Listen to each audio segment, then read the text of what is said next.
Shall we start now? We have a question from Berlin.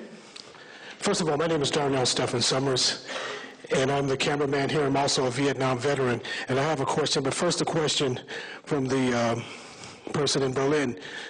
I guess it's directed to the U.S. ambassador.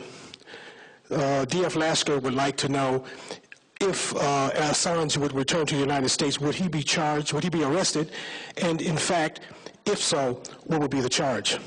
Now, my question. You talked about no proof, but the Chinese have an old proverb. One picture is worth 1,000 words. If we look at the video, which in fact was the first exposure that was obtained and broadcast, we see American soldiers, both in aircraft and on the ground, the soldiers on the ground witnessing murder, and the U.S. Helicopter pilots actually committing murder in the skies over that particular area. I think the name of the video is called Collateral Murder. Now, I'm a Vietnam veteran, and even Robert McNamara said that the reason that was given, specifically the Bay of Tonkin resolution, was a lie. So, over 60,000 American soldiers died as a result of a lie. 2 million or so Vietnamese died as a result of a lie.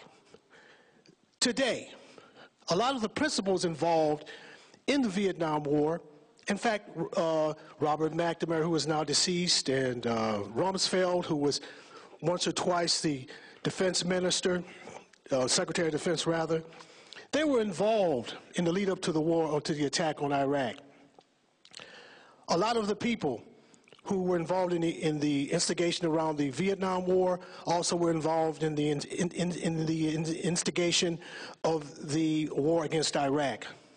We have tens of thousands of American soldiers who condemn this war. I need not get into a lot of names here. We have Andre Shepard, who now presently is in Germany. He's asking for political asylum. His application has been accepted by the German government. He's waiting for a decision by the court. He says the war in Iraq and Afghanistan is wrong, illegal, and inhumane.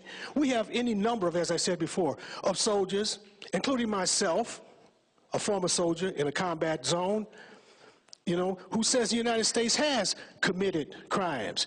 We have a long line of soldiers who have come back from the wars, all of these wars, winter soldier, both during the Vietnam era and in this particular era, who have reported on crimes against humanity. So I think it would be disingenuous to maintain that the United States has not committed crimes and needs to be brought to task because of that. That's what I have to say. Thank you. Did I answer those? Yes. Okay. Thank you. Thank you for both questions. Let me take them in the order you gave them. Assange and being arrested if he ever went to the United States. I have no idea if he's committed a crime. If you read what I spoke in my opening statement, I never use the word illegal.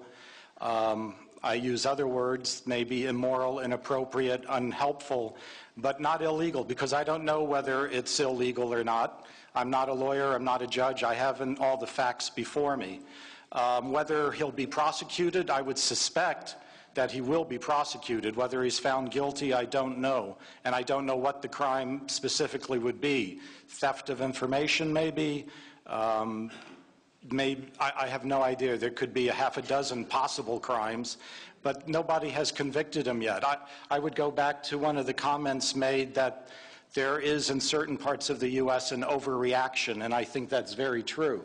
Referring to Assange as a terrorist is a really foolish thing on 2 points. One is that, this wasn't 9/11. This wasn't something so destructive. And on the other hand, it also makes him too glamorous and too important, which is even a more foolish tactical error. It's a phenomenon, it's an interesting one, but it's not going to do it's not like knocking down buildings or killing people, although some people may lose their lives because of some of these leaks. So I don't know. The answer is simple, whether he will be convicted if he goes to the United States. Sorry, I gave up law 32 years ago. It was too damn boring. On the second one, on the atrocities, you know, what can I say about that? All wars have atrocities, and that's why we should be avoiding them as much as possible. I remember I was expelled from high school for protesting against the Vietnam War, so I'm not a real sympathizer with some of our military interventions during my lifetime. And what that has to do with today, I'm not sure. Certainly, I believe the U.S. military is much more vigilant and much more dedicated to court-martialing people who do commit crimes in war zones. They're much more vigilant about investigating these things than they were during the Vietnam era. It's easy to, and you know, I would go back to what I said about World War I, that more exposure might have been a good thing to the secret dealings. Certainly the Gulf of Tonkin, I remember McNamara saying 20, 30 years later that he wasn't sure it ever happened. It's too bad that our media wasn't more vigilant at the time and more aggressive. But to use specific examples, which I already conceded in my opening statement, where there are valid reasons sometimes to expose secrets or to attack governments, is a different thing entirely than this wholesale exposure of diplomatic communications that are going to do far more harm than good in the long run. Thank you.